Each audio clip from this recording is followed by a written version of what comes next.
Hey, welcome guys. I wanted to go over how to add and subtract points from your data set from your scatter plot. Okay, so we kind of talked about it briefly. Let's look at it.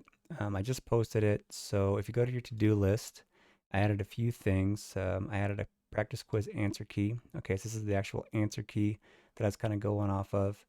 Okay, it's a lot more formal than what I was doing, but you can still look at it and just take a look at it and kind of see how they say it. Okay. But I wanted to mainly go over, like I was saying, additional notes on scatter plots. Okay, so let's take a look at what it says here. There's our scatter plot. Okay, our dots, and then we have some line that goes to the middle. That line we say is the line of best fit. Okay, we'll learn more about that next chapter, but just know in general you'll have like a line that kind of goes through your data. And then like these points here, like this, and if we added a point that was close to the line or took away a point close to the line, that'd be a point kind of close to the line like that, like one of these here. And then as we go through and look at the point that's far from the line, that'd be something like way over here, almost like an outlier. Okay.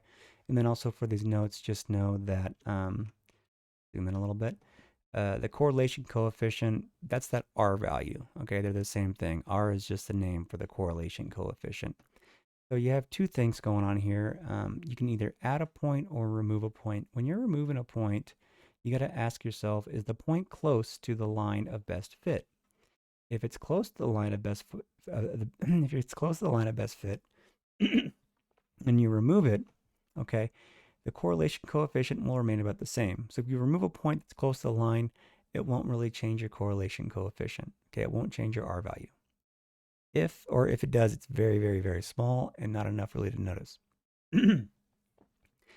if you if the point is far from it, so if the point is close to the line of best fit, and you can answer that with saying no, the point's kind of far away, okay, that will actually strengthen your correlation coefficient. So if it's like zero point 0.7, it's now like 0.75 or zero point 0.8. Okay, it will actually strengthen your correlation coefficient.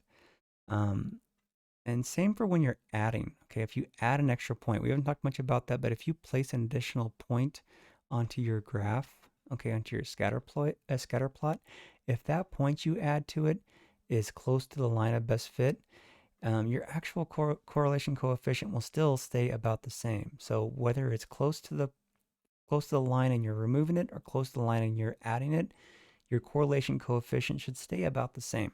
Okay, and then if the point you're adding is far away, so if you add a point that's far away from the line, it's farther than like the main group area, then the correlation coefficient will actually weaken. So once again, if your R value is like zero point 0.7, it's now going to be like zero point 0.6. Okay, we'll actually make it more spread out. We'll add more scatter to your data. So that's pretty much it. Okay, I hope you guys have a good day when you're reading this or listening to this, and hopefully it helps explain some things better. All right, have a nice day.